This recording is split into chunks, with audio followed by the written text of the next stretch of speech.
نحمده ونصلي على رسوله الكريم اما بعد۔ پچھلے ہفتے ہم نے اگرچہ تلاوت تو سورہ مزمل کی پہلی 10 آیات کی تھی، لیکن درس ہمارا صرف 5 آیات تک آگے بڑھ سکا تھا، لہذا آج ہم دوبارہ شروع سے پہلے مکمل رکوع کی تلاوت کر رہے ہیں۔ اعوذ باللہ من الشیطان الرجیم، بسم اللہ الرحمن الرحیم۔ یا ایہا المزمل قم اللیل الا قلیلا نصفہ او انقص منہ قلیلا او زد علیہ ورتل القرآن ترتیلا انا سنلقی علیک قولا ثقیلا ان ناشئة اللیل ہی اشد وطئا واقوم قیلا ان لک فی النہار سبحا طویلا واذکر اسم ربک وتبتل الیہ تبتیلا رب المشرق والمغرب لا الہ الا هو فاتخذہ وکیلا واصبر على ما يقولون واهجرهم هجرا جميلا وذرني والمكذبين أولي النعمة ومهلهم قليلا إن لدينا أنكالا وجحيما وطعاما ذا غصة وعذابا أليما یوم ترجف الارض والجبال وكانت الجبال كثيبا مهيلا انا ارسلنا اليكم رسولا شاهدا عليكم كما ارسلنا الى فرعون رسولا فعصى فرعون الرسول فاخذناه اخذا وبيلا فَكَيْفَ تَتَّقُونَ إِن كَفَرْتُمْ يَوْمًا يَجْعَلُ الْوِلْدَانَ شِيبًا السَّمَاءُ مُنفَطِرٌ بِهِ كَانَ وَعْدُهُ مَفْعُولًا إِنَّ هَٰذِهِ تَذْكِرَةٌ فَمَنْ شَاءَ اتَّخَذَ إِلَىٰ رَبِّهِ سَبِيلًا۔ صدق اللہ العظیم۔ رب اشرح لي صدری ویسر لي امری واحلل عقدۃ من لسانی یفقهوا قولی۔ اللہم ربنا الہمنا رشدنا واعذنا من شرور انفسنا۔ اللہم ارنا الحق حقا وارزقنا اتباعہ وارنا الباطل باطلا وارزقنا اجتنابہ۔ اللہم وفقنا لما تحب وترضى، آمین یا رب العالمین۔ سورہ مزمل اور سورہ مدثر کے بارے میں جہاں تک ترتیب نزولی کے اعتبار سے بنیادی معلومات کا تعلق ہے، میں پچھلی مرتبہ تفصیلاً وہ آپ کے سامنے پیش کر چکا ہوں۔ یہ بات بھی سامنے آ چکی ہے کہ قرآن مجید میں سورتوں کے جو نہایت نمایاں جوڑے ہیں ان میں سے ایک جوڑا یہ بھی ہے۔ پھر یہ کہ ترتیب نزولی کے اعتبار سے اگرچہ پورے قرآن مجید کو مرتب کرنا ترتیب نزولی کے لحاظ سے یہ ناممکن ہے، میں اس میں آپ کو حضرت اکرمہ کا وہ قول سنا چکا ہوں کہ انہوں نے یہ کہا کہ اگر تمام جن و انس جمع ہو جائیں اور یہ کام کرنا چاہیں تب بھی وہ نہیں کر سکیں گے۔ جو زیادہ تر اتفاق ہے وہ اس پر ہے کہ کون سی صورتیں مکی ہیں، کون سی مدنی ہیں۔ البتہ یہ کہ یہ جو پہلی 4 صورتیں ہیں ان کے بارے میں سلف میں تقریباً اجماع ہے، اتفاق ہے۔ پوری صورتیں نہیں، لیکن 4 صورتوں کی ابتدائی آیات ان کی ترتیب ہمیں معلوم ہے۔ اس میں تقریباً یقین کے درجے تک بات ہے کہ سب سے پہلے سورہ علق کی 5 ابتدائی آیات،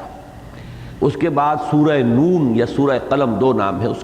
اس کی ابتدائی 7 آیات، پھر یہ سورہ مزمل کی ابتدائی 10 آیات، پھر سورہ مدثر کی 7 آیات۔ اس کے بعد بعض حضرات کی رائے یہ ہے کہ 5ویں وحی جو ہے وہ سورہ مسد ہے، تبت یدا ابی لہب وتب، اور ایک رائے یہ ہے کہ 5ویں جو وحی ہے وہ سورہ فاتحہ ہے، اور 6ٹھی وحی جو ہے وہ سورہ مسد ہے۔ واللہ اعلم۔ اس کی جو ابتدائی 4 آیتیں 5 آیتیں ہیں ان کے بارے میں ہم گفتگو کر چکے ہیں۔ ان میں اہم ترین مضمون جو آیا تھا وہ قول ثقیل کے بارے میں اختلاف ہے، اس کو یہاں سے ذہن میں تازہ کر لیں، اس لیے کہ اب جو آگے ہمارا درس چلے گا اس کے ساتھ اس کا تعلق ہے۔ انا سنلقی علیک قولا ثقیلا، ہم آپ پر عن قریب ایک بھاری بات ڈالنے والے ہیں۔ اب یہ اس کا لفظی ترجمہ ہے، لیکن یہ کہ اس بھاری بات سے مراد کیا ہے، اس میں جیسا کہ پچھلی مرتبہ میں نے آپ کو بتایا تھا،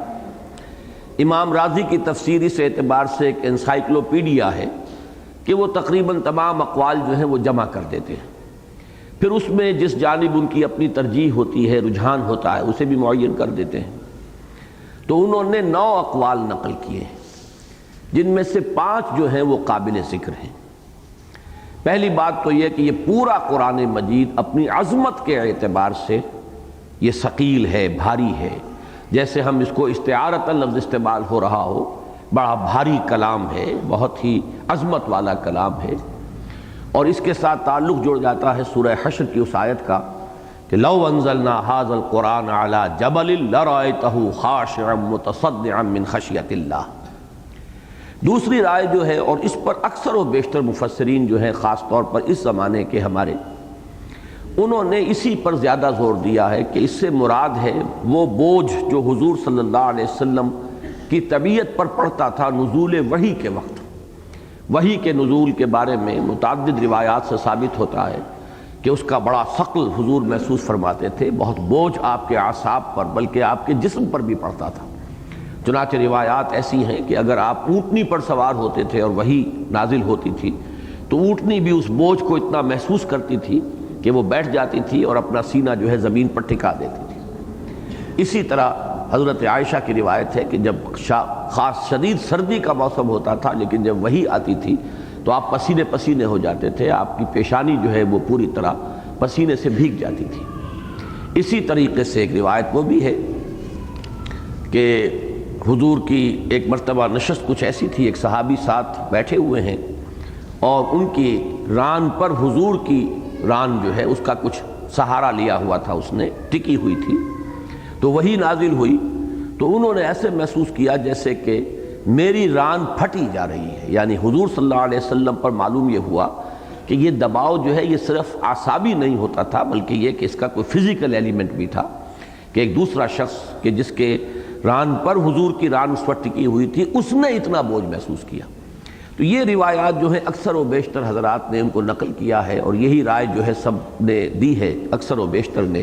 کہ اس سے مراد وحی ہے کہ اے نبی اس بوجھ کو برداشت کرنے کے لیے آپ کو یہ ریاضت جھیلنی ہوگی، اس کا تحمل کرنے کے لیے۔ تیسری رائے جو مضمون کے اعتبار سے بہت قریب آ جاتی ہے وہ یہ ہے کہ قرآن مجید میں جو اوامر و نواہی ہیں، یہ کرو یہ نہ کرو، پھر یہ کہ اس کے ضمن میں جو تکلیفات شرعیہ ہیں، جو بھی شرعی ذمہ داریاں ڈالی گئی ہیں، یقیناً انسان پر گراں گزرنے والی چیزیں ہیں، بھاری گزرنے والی چیزیں ہیں، اس میں نفس کی شدید مخالفت کا انسان کو سابقہ پیش آتا ہے۔ یہی وجہ ہے کہ سب سے افضل جہاد اسے قرار دیا گیا ہے۔ جب آپ سے پوچھا گیا کہ ای الجہاد افضل یا رسول اللہ، تو آپ نے فرمایا ان تجاہد نفسک فی طاعت اللہ، سب سے افضل جہاد یہ ہے کہ تم اپنے نفس کے خلاف زور لگاؤ، کشمکش کرو اور اسے اللہ کی اطاعت کا عادی اور خوگر بناؤ۔ اسی کے ضمن میں پھر چونکہ اوامر و نواہی اور تکلیفات شرعیہ ہی کی ایک قسم یہ بھی ہے، ایک فرع ہے تبلیغ، دین کی اشاعت، دین کے پیغام کو پھیلانا، اللہ کے کلمے کو سربلند کرنا، اللہ کے دین کو قائم کرنا۔ اس اعتبار سے یہ بات جو ہے اپنے مضمون سے قریب تر ہو رہی ہے۔ البتہ جو چوتھی بات تھی جس کو کہ اسی مضمون کا جو آخری حصہ ہے اس کے ساتھ اس کا ربط و تعلق ہے اس تیسری بات کے ساتھ، وہ یہ ہے کہ تعین کے ساتھ مولانا اصلاحی صاحب نے یہ لکھا ہے کہ مولانا حمید الدین فراہی رحمۃ اللہ علیہ کی رائے یہ تھی کہ انا سنلقی علیک قولا ثقیلا، اس میں تعین کے ساتھ سورہ مدثر کی ابتدائی آیات کی طرف اشارہ ہے، اور یہ میں آپ کو بتا چکا ہوں کہ تقریباً اجماع ہے کہ اس وحی کے بعد وہی نازل ہوئی ہے۔ سورہ مزمل کی 10 آیات کے بعد چوتھی وحی جو ہے وہ سورہ مدثر کی وہ 7 آیات ہیں جو انشاءاللہ آپ جلدی ہم پڑھیں گے۔ ان میں چونکہ انذار اور تکبیر تبلیغ اور تکبیر کا حکم دیا گیا ہے، اور یہ یقیناً قول ثقیل ہے، بڑی بھاری بات ہے۔ مخالفت، جیسے کہ ورقہ ابن نوفل رحمہ اللہ، انہوں نے یہ کہا تھا جب حضور صلی اللہ علیہ وسلم کو حضرت خدیجہ لے کر گئی ہیں اپنے چچا زاد بھائی کے پاس کہ ان سے سنیے کہ ان کے ساتھ کیا معاملہ پیش آیا ہے غار حرا میں، تو جب حضور نے وہ ساری بات بیان کی تو انہوں نے صاف کہا یہ وہی ناموس ہے جو پہلے عیسیٰ پر آیا تھا اور موسیٰ پر آیا تھا، اور کاش کہ میں اس وقت تک زندہ رہوں جب کہ آپ کی قوم آپ کو یہاں سے نکال دے گی۔ تو حضور نے حیران ہو کر پوچھا تھا ابا مخرجیہم، کیا یہ لوگ مجھے نکال دیں گے یہاں سے؟ تو انہوں نے یہ عرض کیا کہ ہاں، جس پر بھی یہ کلام نازل ہوا ہے اور جس پر بھی یہ ذمہ داری جو ہے اللہ کی طرف سے آئی ہے، اس کی قوم پھر اس کی جانی دشمن ہو جاتی رہی ہے، اور یہ معاملہ آپ کے ساتھ بھی ہو کر رہے گا۔ تو یہ بھی ایک ثقالت کا پہلو اس میں ہے کہ یا ایھا المدثر قم فانذر وربک فکبر۔ اس کے بارے میں تفصیل جو ہے انشاءاللہ تعالی وہ جب ہم سورہ مدثر کا مطالعہ کریں گے تو پھر اس کے بارے میں تفصیل سے گفتگو ہوگی۔ پانچویں بات جو امام رازی نے خاص طور پر جس کو ترجیح دی ہے، اور یہ ذہن میں رکھیے کہ امام رازی کا مزاج جو ہے وہ متکلمانہ بھی ہے اور متصوفانہ بھی ہے، تصوف سے بھی انہیں ایک مس ہے اور شغف ہے، اور وہ ویسے متکلم تو مشہور ہی ہیں، ہمارے بڑے جو چوٹی کے متکلمین اسلام ہیں ان میں سے امام رازی بھی ہیں۔ تو انہوں نے یہاں پر تعلق جوڑا ہے وہ جو نزول اور عروج کا فلسفہ ہے، کہ در حقیقت یہ جو حکم ہے تبلیغ کا اور اللہ تعالیٰ کے کلمے کے سربلندی کی جد و جہد اور انذار اور تبشیر، یہ نزولی کیفیات ہیں۔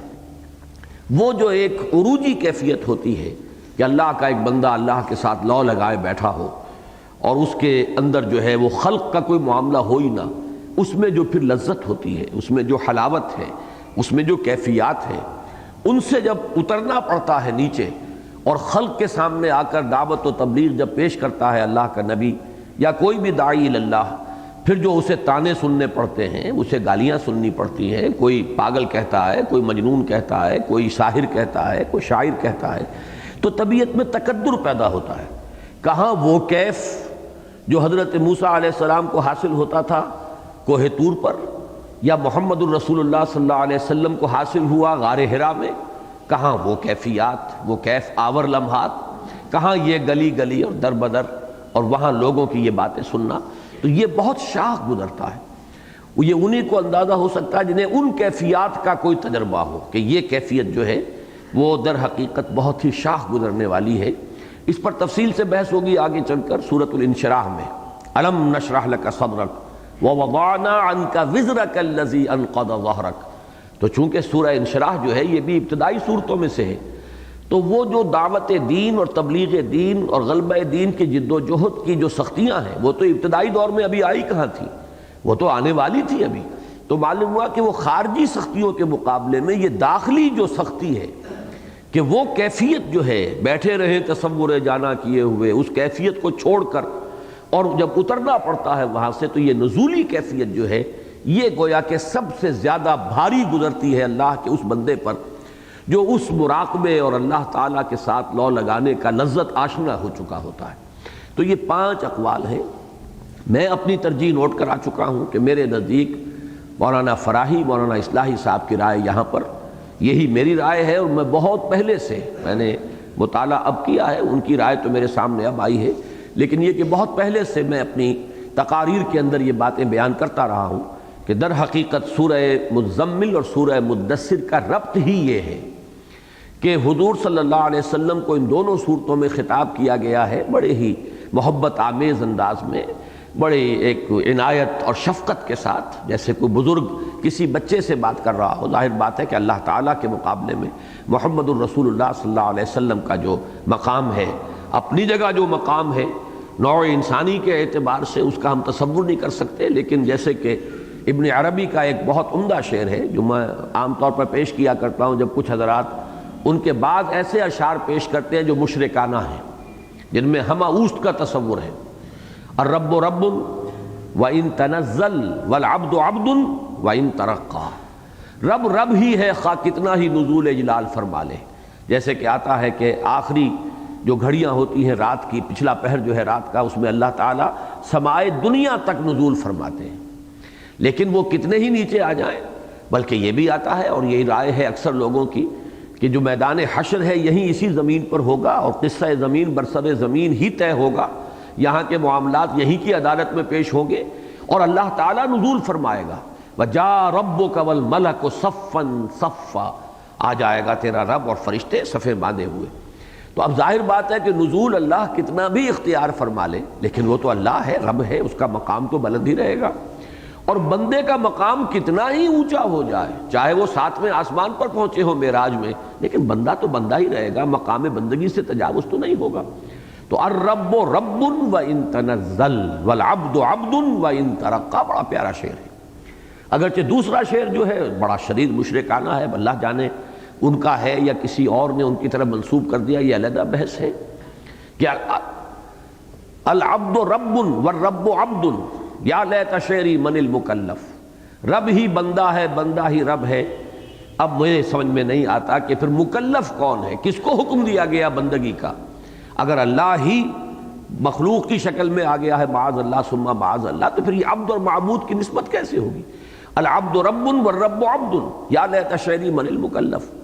بلکہ ایک مرتبہ ہماری جب تربیت گاہ ہو رہی تھی کوئٹے میں، تو وہاں مولانا عبدالغفار حسن صاحب نے عنایت فرمائی تھی، میں انہیں ساتھ لے گیا تھا، انہوں نے وہاں درس دیا تھا حدیث کا،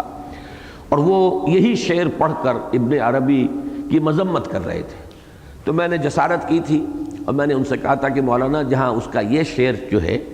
یہ اس کی طرف منسوب ہے، ممکن ہے کہا ہو، لیکن یہ کہ اس کا ایک دوسرا شعر بھی ہے، وہ میں آپ کو سناتا ہوں، اب آپ بتائیے اس میں آپ کے لیے کیا اعتراض کی بات رہ جائے گی۔ تو ہمیں ان شخصیات کے بارے میں زیادہ بحث مباحثے کی ضرورت نہیں، ہمیں نظریات سے بحث کرنی چاہیے، شخصیات سے نہیں۔ پتہ نہیں جو بات منسوب کی گئی ہے، یہ شعر جو ہے اس کی نسبت غلط ہے یا اس شعر کی نسبت غلط ہے، واللہ عالم۔ حضور صلی اللہ علیہ وسلم کی طرف حدیثیں غلط گھڑ کر منسوب کر دی گئی تو اور کون شخص محفوظ رہ سکتا ہے دنیا میں کہ اس کی طرف غلط باتیں منسوب نہ ہو گئی۔ چنانچہ پروفیسر یوسف سلیم چشتی کا ایک بہت اہم مقالہ جو تھا، جو ہم نے شائع کیا، ان کی جو کتاب تصنیف تھی بڑی مارکۃ الآراء تاریخ تصوف، اس کا جو 6واں باب تھا وہ شائع نہیں کر سکتا تھا محکمہ اوقاف کے محکمے نے شائع کیا اس کو، لیکن 6واں باب جو ہے چھاپنے سے انکار کر دیا، وہ پھر ہم نے شائع کیا تھا۔ اسلامی تصوف میں غیر اسلامی نظریات کی آمیزش، غالباً اب بھی وہ موجود ہوگا ہمارے مکتبے میں۔ انہوں نے تو ایسے ایسے واقعات نقل کیے کہ لوگوں کے موت کے بعد نہیں، زندگی میں۔ ایک بزرگ کا واقعہ لکھا، نام تو میرے ذہن میں نہیں آ رہا ہے، کہ وہ کسی اور شہر میں گئے اور وہاں جا کر مسجد میں وہ دیکھا تو ایک صاحب درس دے رہے ہیں اور ان کا نام لے کر جھوٹ بول رہے ہیں کہ فلاں نے اس نے یہ لکھا اور اس نے یہ کہا۔ وہ خود سامع کی حیثیت سے وہاں بیٹھے ہوئے ہیں، چونکہ وہ مشہور ہو چکے تھے، ان کا نام جو ہے علمی حلقوں کے اندر ایک سند کا درجہ اختیار کر چکا تھا، تو اپنی جو حفوات تھیں یا اپنی جو یوں سمجھیے کہ گھڑی ہوئی باتیں تھیں، اب لوگ اگر ان کی بات کی حیثیت سے وہ بات سامنے آتی تو تسلیم نہ کرتے، تو ان کا نام لے کر، اور وہ حیران ہوئے کہ میری زندگی میں اگر یہ ہو رہا ہے، میری طرف غلط باتیں منسوب کی جا رہی ہیں، تو پھر یہ کہ بعد میں کیا ہوگا۔ بہرحال یہ تو ایک بحث علیحدہ ہو گئی۔ تو اس میں قولاً ثقیلا کے بارے میں جیسا کہ میں نے عرض کیا ہے، میرے نزدیک وہی بات زیادہ جو ہے وزنی ہے کہ اس کا تعین کے ساتھ جو اس کا مفہوم ہے، اور یہ میں اپنی تقریروں میں بیان کر چکا ہوں کہ یہی ربط ہے سورہ مزمل اور سورہ مدثر کا، کہ بڑے ہی محبت آمیز انداز میں وہ غور و فکر کا جو دور تھا، اب اس سے آپ کو نکلنے کے لیے حکم دیا جا رہا ہے کہ اب کمر کس لیجیے، اب کھڑے ہو جائیے۔ غور و فکر سوچ بچار کا دور اب گزر گیا، لاکھ حکیم سر بجیب ایک کلیم سر بکف۔ وہ غور و فکر کا دور آیا تھا آپ کی زندگی میں، بہت مختصر، جس میں کہ غار حرا میں آپ نے جا کر کئی دن قیام فرما کر، اور وہاں کیا کرتے تھے؟ تحنس، اور اس تحنس کی شرح میں بیان کر چکا ہوں، کانا صفت تعبدہ فی غار حرا التفکر والاعتبار، غور و فکر سوچ بچار۔ اب اس سے نکلیے، اب تو آپ کھڑے ہو جائیے، یا ایھا المزمل قم یا ایھا المدثر قم۔ لیکن یہ کہ یہ اب دو ہیں، کمر کس لیجیے دو کاموں کے لیے، رات کو کھڑے ہوں اپنے رب کے حضور میں، یہ ہے وہ عروج، اور اپنے رب کے کلام کو ٹھہر ٹھہر کر پڑھتے رہیے، تکرار کرتے رہیے، دہراتے رہیے، اسے اپنے اندر جذب کیجئے۔ اور دن میں یا ایھا المدثر قم فانذر وربک فکبر۔ میرے نزدیک یہ ربط ہے کہ در حقیقت یہ جو قیام تھا اور اس میں ترتیل قرآن کا حکم تھا، یہ تیاری کے لیے تھا، اس کام کے لیے، اس بھاری ذمہ داری کی جو سے عہدہ برا ہونے کے لیے، تیار ہونے کے لیے کہ جو سورہ مدثر میں سامنے آنے والا تھا۔ اب آگے چلیے، ان ناشئۃ اللیل ہی اشد وطئا واقوم قیلا۔ اب یہاں پر میں عرض کر دوں، آج پھر پچھلی مرتبہ بھی مجھے کہہ دینا چاہیے تھا، عربوں کا ایک خاص مزاج ہے، جس چیز سے انہیں کوئی خصوصی محبت ہوتی ہے پھر اس کے وہ بہت سے نام رکھ دیتے ہیں۔ یہ عربوں کا ایک مزاج ہے۔ 5000 الفاظ جو ہیں، تلوار انہیں بڑی محبوب تھی تو اس کے لیے انہوں نے نام رکھے ہوئے ہزاروں، شیر کے لیے نام جو ہے وہ ہزاروں ہوں گے۔ اسی طرح یہ سورہ مبارکہ جو ہے، چونکہ ویسے عام طور پر بھی ہر مسلمان جو ہے اس سے ایک بڑا انس محسوس کرتا ہے، اور آپ کو معلوم ہے کہ اس کے جو ہمارے ہاں عامل لوگ کہلاتے ہیں وہ بھی سورہ مزمل کا عمل جو ہے یہ ان کے ہاں کافی ان کے معمولات میں شامل اہمیت کے ساتھ۔ تو اس میں قیل و قال بہت ہے، آراء بہت ہے، غور و فکر جو کیا ہے تو لوگوں نے جس طرح بال کی کھال اتاری ہے، اس کی وجہ سے میں تفصیل میں جانے پر مجبور ہوں کہ بعض باتیں ایسی ہیں کہ جو آپ کے علم میں لانی ضروری ہیں۔ اب مثلا ناشیہ یہ لفظ ہے، ان ناشیۃ اللیل، ناشیہ کہاں سے بنا ہے؟ یہ نشا ینشا، یہ کہتے ہیں کسی شے کا اٹھنا ابھرنا، اس سے باب افعال بنتا ہے انشاء، کسی کو اٹھانا، انا انشأناہن انشاء فجعلناہن ابکارا عربا اترابا لاصحاب الیمین، کسی شے کو اٹھانا، پروان چڑھانا، بلند کرنا، یہ انشاء ہے۔ اور یہ لفظ جو ہے خاص طور پہ سورہ واقعہ میں بہت ہی مرتبہ استعمال ہوا ہے، نشأۃ الاولیٰ، وَلَقَدْ عَلِمْتُمُ النَّشْأَةَ الْأُولَىٰ فَلَوْلَا تَذَكَّرُونَ، وہ نشأۃ اولیٰ تھی جو تمہیں ہم نے پہلی مرتبہ پیدا کیا ہے، تو دوسری مرتبہ پیدا کرنے کو کیوں نہیں اس پر قیاس کرتے کہ جس نے پہلی مرتبہ تمہیں اٹھایا ہے وہ دوسری مرتبہ بھی اٹھا سکتا ہے۔ تو اس طریقے سے اس لفظ کا یہ جب مادہ سمجھ میں آ گیا تو اب ناشیہ جو ہے اس کے بارے میں دو رائے ذہن میں رکھیے۔ ایک تو یہ کہ یہ مصدر یا حاصل مصدر ہے، عربی زبان میں بہت سے مصدر بھی اس وزن پر آتے ہیں، جیسے اردو میں بھی ہم بولتے ہیں عافیت، عافیہ یہ مصدر ہے۔ اسی طریقے سے عاقبہ، عاقبت ہم کہتے ہیں، عاقبت خراب ہو رہی ہے یا عاقبت سنوار لو، یہ بھی مصدر ہے۔ تو عافیہ اور عاقبہ کے وزن پر یہ مصدر یا حاصل مصدر ہے، جس کے معنی ہوں گے اٹھنا، ان ناشیۃ اللیل، رات کا اٹھنا، یہ گویا کہ ترجمہ ہوگا اگر اس کو مصدر مانا جائے۔ دوسرے یہ اس میں فاعل بنتا ہے، ناشی اٹھنے والا، ناشیہ اٹھنے والی مؤنث، فاعل کے وزن پر فاعل، فاعلان، فاعلون، فاعلۃ، فاعلتان، فاعلات، تو فاعلتن کے وزن پر ناشیتن اٹھنے والی، یہ مؤنث کا صیغہ ہوا اس میں فاعل کا۔ تو اب یہ دو چیزیں جو ہے اس کو ذہن میں رکھیے تو اس کو، اور تیسری بات یہ کہ ناشیۃ اللیل یہ مرکب اضافی ہے، رات کا اٹھنا یا رات کا اٹھنے والا یا اٹھنے والی، یہ تو ہوا مرکب اضافی، لیکن اس کے مفہوم بھی دو ہوں گے۔ جیسے میں کہتا ہوں میرا اٹھنا، میرا چلنا، میرا یہ پھرنا، یہ تمام جب ہے اس میں میری طرف نسبت ہے اس اٹھنے کی، میں خود ہوں اٹھنے والا، میرا چلنا پھرنا، میرا کھانا پینا، اس میں در حقیقت ہے تو مرکب اضافی، لیکن یہ کہ اس میں نسبت جو ہے وہ فاعل جو ہے وہ میں ہوں۔ اسی طریقے سے ایک رائے یہ بنی ہے کہ در حقیقت لیل یہاں پر فاعل ہے ناشیہ کا، رات ہی ہے اٹھنے والی، رات ہی کی گھڑیاں ہیں اٹھنے والی۔ اور دوسرے یہ کہ ناشیۃ اللیل کا مفہوم ہے رات میں اٹھنا یا رات کو اٹھنا، یعنی یوں سمجھیے رات کا اٹھنا، ناشیۃ اللیل یہ مرکب اضافی ہو گیا، لیکن مفہوم دو ہوں گے، ایک یہ ہے کہ رات میں اٹھنا کسی اور کا، اور ایک ہے رات ہی کا اٹھنا۔ تو یہ دونوں مفہوم ہیں جو لیے گئے ہیں،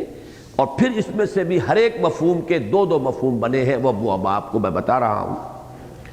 رات کا اٹھنا اس سے مراد ہے ساعات شب، رات کی گھڑیاں، ایک کے بعد دوسری، دوسری کے بعد تیسری، رات ابھر رہی ہے، رات چڑھ رہی ہے، رات جو ہے اور آگے جا رہی ہے، تو یہ جو ہے اس طرح سے ایک مفہوم یہ لیا گیا، کل رات کے بارے میں گویا کہ یہ تعبیر ہے۔ دوسری تعبیر جو ہے وہ یہ ہے کہ آغاز شب جو ہے یہ ہے در حقیقت ناشیۃ اللیل، رات اٹھ رہی ہے، کب اٹھتی ہے؟ اس لیے کہ جب پچھلا پہر رات کا ہو جاتا ہے وہ تو رات جا رہی ہے، وہ تو ادبار النجوم ہے. اب وہ جو ہے جو قافلے ہیں ستاروں کے وہ بھی گویا کہ اب روانہ ہو رہے ہیں، واپسی ہو رہی ہے ان کی، اور رات بھی جو ہے پیٹھ موڑ رہی ہے. واللیل اذ ادبر والصبح اذا اسفر،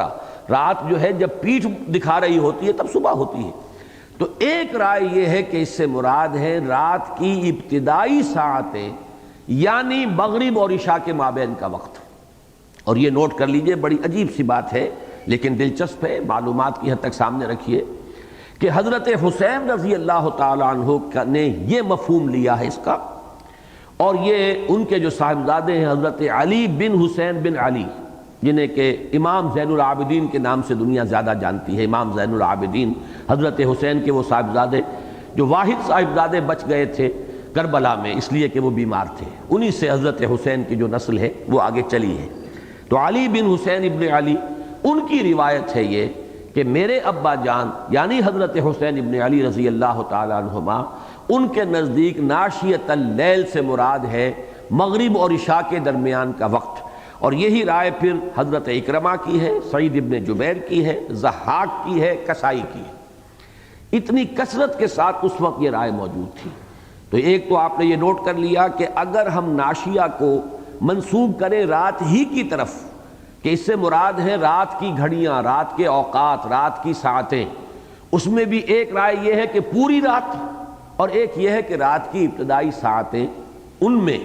یقیناً کہ کوئی خاص کیفیت ہے، ان میں کوئی خاص تاثیر ہے. یہ میں بعد میں بتاؤں گا کہ وہ تاثیر کیا ہے. اب دوسری طرف آئیے، ناشیۃ اللیل کا مفہوم اگر لیا جائے، رات کو اٹھنا یا رات کو اٹھنے والا، والی کا لفظ اس لیے آئے گا کہ نفس جو ہے مؤنث ہے،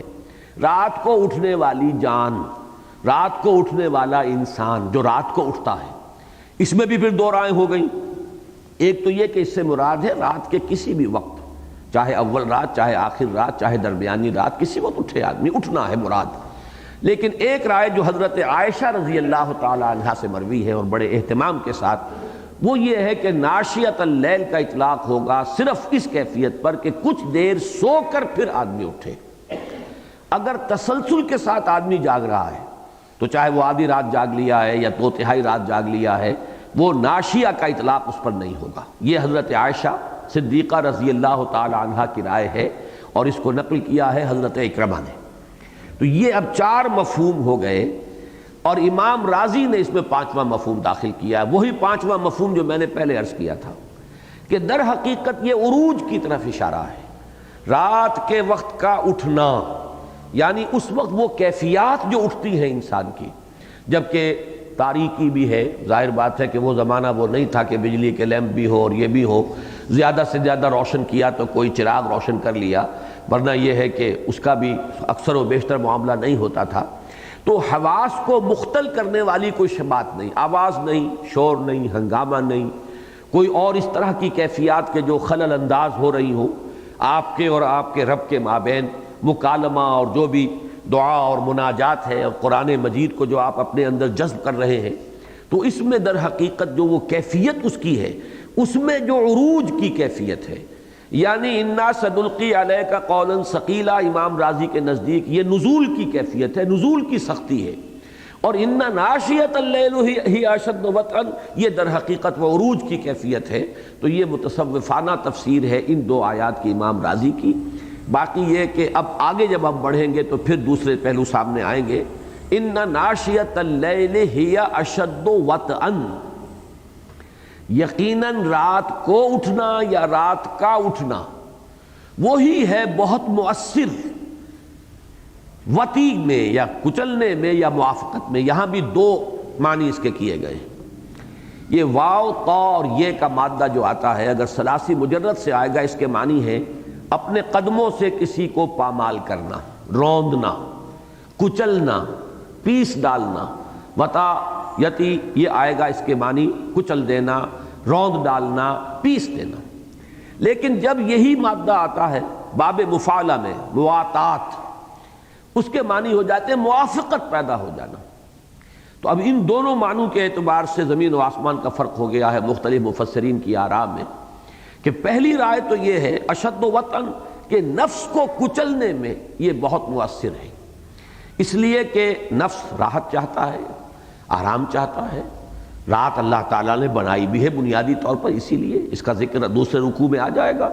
اللہ تعالیٰ نے رات اور دن کا ایک نظام بنایا ہے۔ جو بھی ہمارا نظام جسمانی ہے اس کا یہ بالکل ایک لازمی پہلو ہے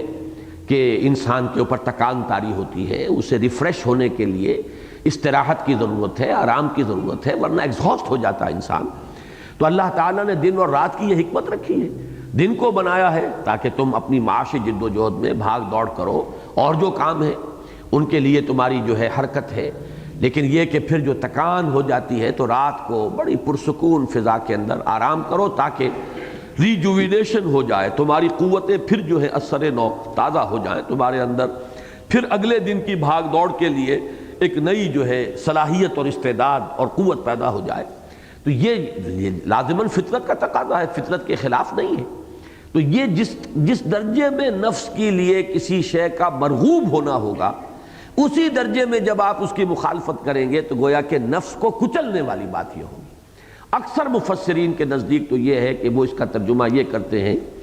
کہ ہی اشد وطئن، یعنی نفس کو کچلنے والا، نفس امارہ کو لگام دینے والی شے جو ہے وہ یہ رات کا اٹھنا جو ہے یہ اس میں سب سے زیادہ مؤثر ہے۔ لیکن بہت سے حضرات نے، یہاں پر بھی میں یہ پھر عرض کروں گا کہ اس میں واقعہ یہ ہے کہ اب تمام تفاسیر کا تو میں نے احصاء اور احاطہ نہیں کیا ہے، لیکن یہ ہے کہ ایسا محسوس ہوتا ہے کہ بہت بڑی تعداد میں وہ مفسرین ہیں کہ جنہوں نے یہاں مفہوم لیا ہے موافقت، یعنی یہ کہ موافقت ہوتی ہے۔ رات کو کھڑے ہو کر جب اللہ کا بندہ اپنے رب سے ہم کلام ہوتا ہے تو پھر ہر طرح کی موافقت ہے، اس کے ظاہر و باطن کی موافقت ہوگی، اس کی زبان اور اس کے قلب اور ذہن کے اندر مطابقت ہوگی، اس کے اندر یہ انتشار نہیں ہوگا کہ زبان کچھ اور کہہ رہی ہے اور ذہن کسی اور طرف لگا ہوا ہے۔ آپ وہ پڑھ رہے ہیں سورہ فاتحہ نماز کے اندر کھڑے ہوئے، دن میں تو ایسا بھی ہو جاتا ہے کہ آپ چونکہ فوراً جو آئے ہیں اپنی دکان سے اٹھ کر تو کوئی ایسی ناگوار وہاں بات تھی کہ آ تو گئے ہیں نماز میں کھڑے ہو گئے ہیں لیکن ذہن الجھا ہوا ہے،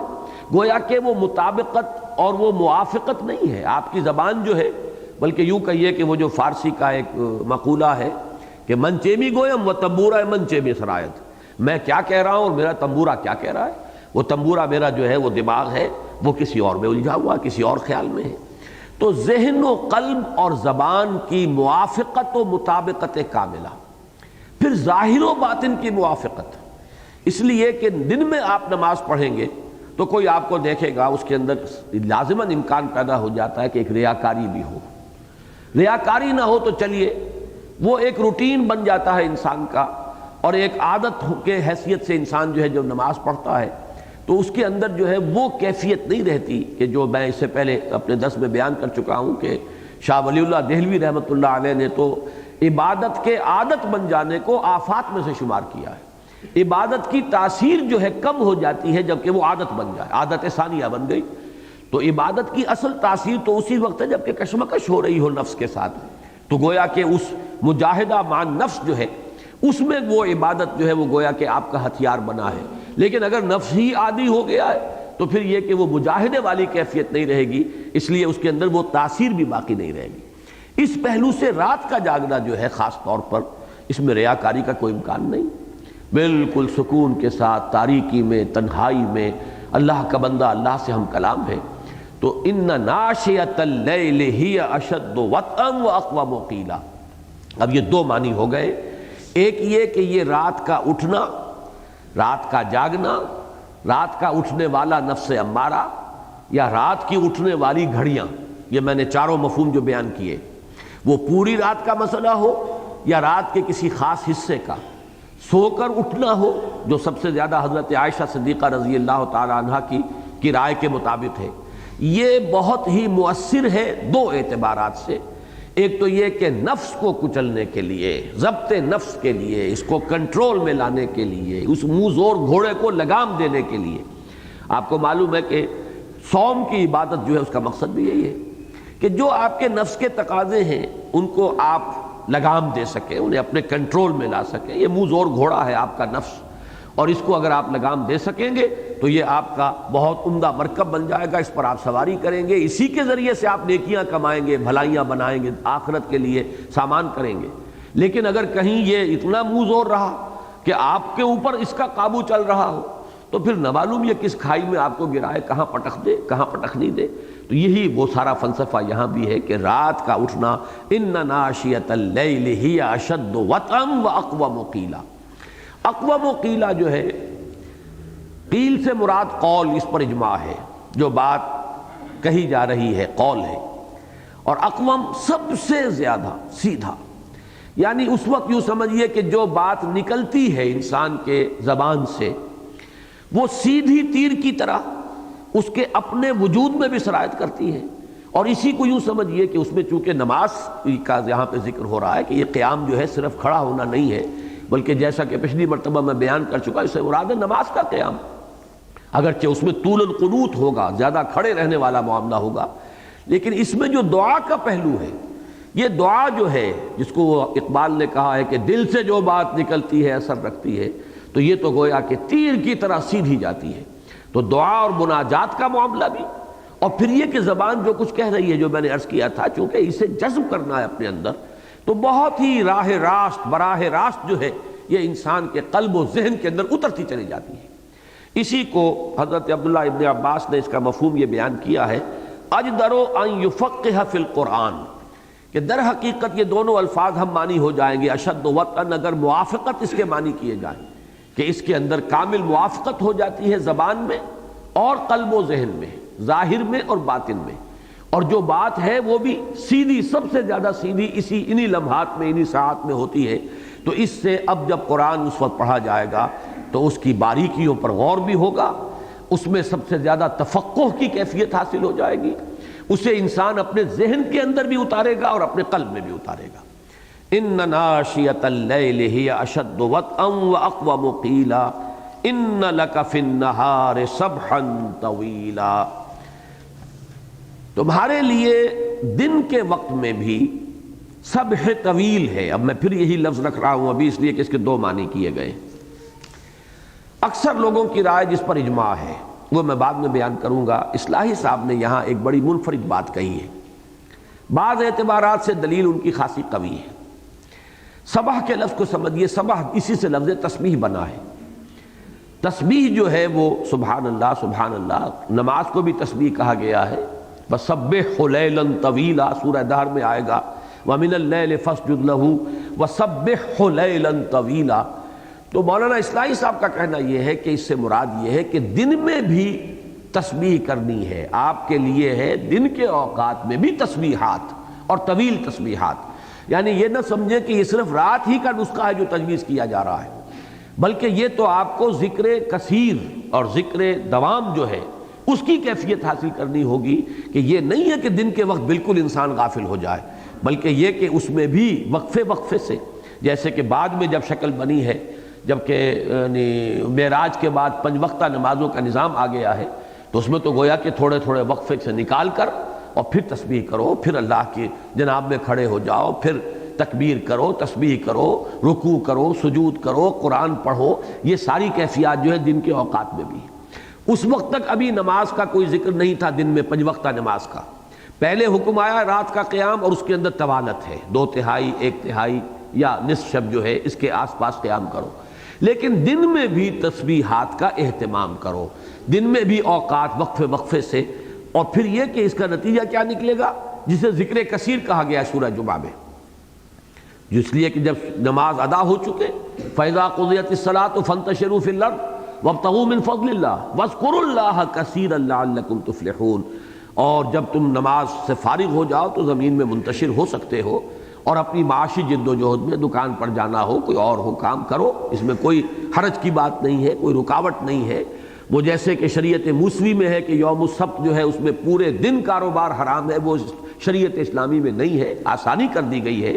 تم اپنی معاشی دوڑ دھوپ میں اندر یعنی مصروف ہو سکتے ہو، لیکن اللہ کے ذکر سے غافل نہ ہونا۔ وَاذْكُرُوا اللَّهَ كَثِيرًا، ذکر کثیر،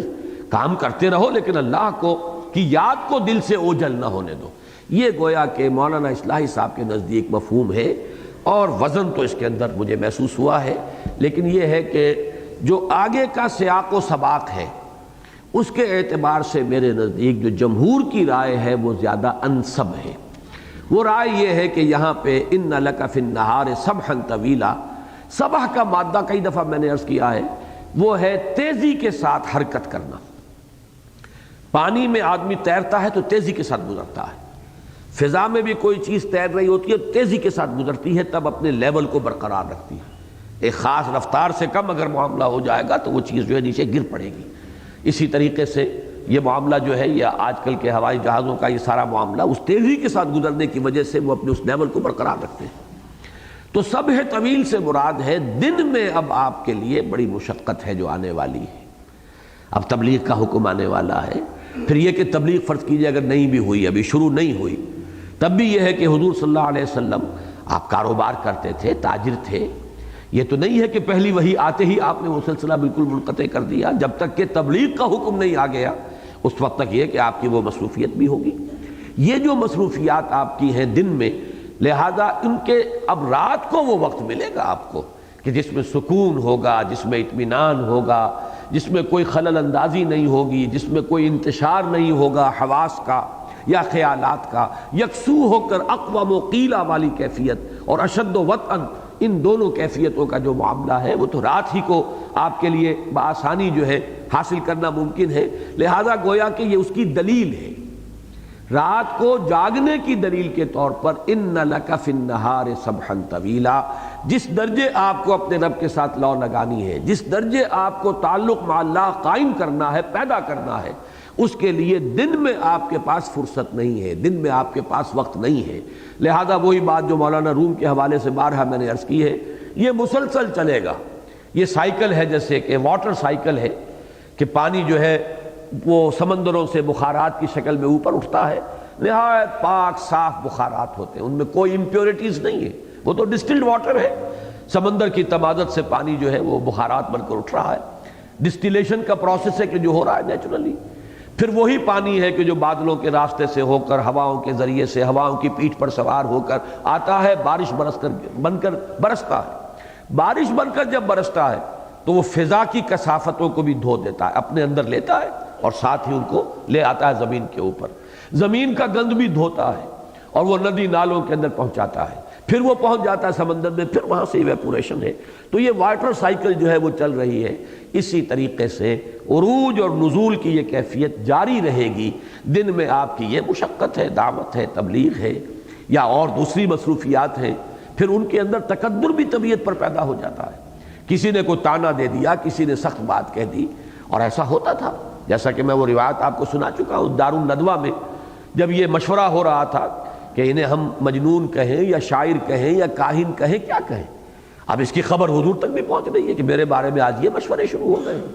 میں انہیں اللہ کی طرف بلا رہا ہوں، اپنا فرض منصبی ادا کر رہا ہوں. جب یہ خبر آئی تو آپ رنجیدہ ہو کر اور کپڑے میں لپٹ کر لیٹ گئے. اب یہ کیفیت بالکل طبیعی ہے اور فطری ہے. تو یہ بھی روایات موجود ہیں، قرآن مجید کی نص سے صریح موجود ہے. وَلَقَدْ نَعْلَمُ أَنَّكَ يَضِيقُ صَدْرُكَ بِمَا يَقُولُونَ. اے نبی ہمیں خوب معلوم ہے کہ جو کچھ یہ لوگ کہتے ہیں اس سے آپ کا سینہ بھجتا ہے.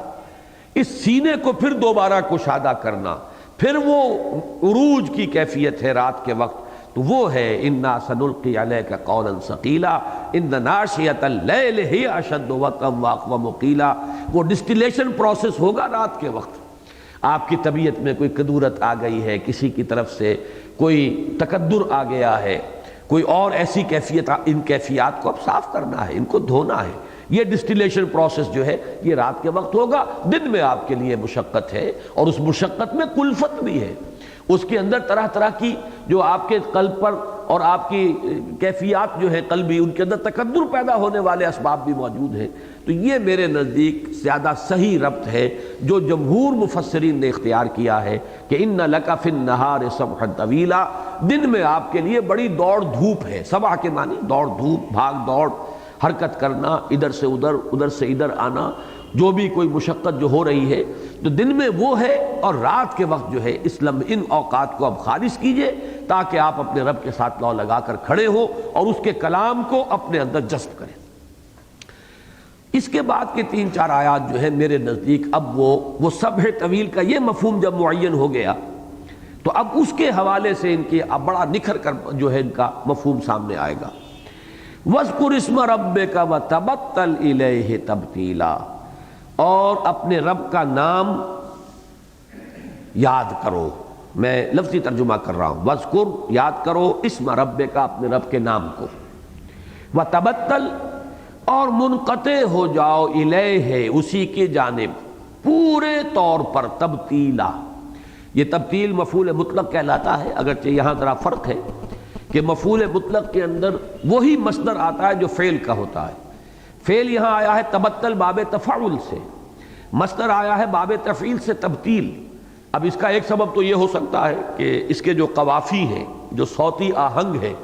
اس کے ساتھ ہم آہنگ کرنے کے لیے بجائے تبتل آ کے وَتَبَتَّلْ إِلَيْهِ تَبَتُّلًا، اس کی طرف ایسے منقطع ہو جاؤ جیسے کہ منقطع ہونے کا حق ہے، لیکن یہ کہ اس کی بجائے وہ مادہ وہی ہے لیکن باب تفعیل سے لے آئے۔ لیکن اس کا ایک اور مفہوم بھی ہے، وہ میں بعد میں عرض کروں گا۔ اب اس میں دو حکم دیے جا رہے ہیں ایک ہی آیت کے اندر، لیکن ان کو آپ سمجھیں گے وہ پس منظر جو ہے جس میں اب کلفت بھی ہے، کوفت بھی ہے، لوگوں کی طرف سے باتیں جو آ رہی ہیں وہ آپ کے کانوں میں پہنچ رہی ہیں۔ چنانچہ جب ہم یہ معین کر چکے ہیں کہ یہ تیسری وحی ہے جو اس وقت ہم پڑھ رہے ہیں،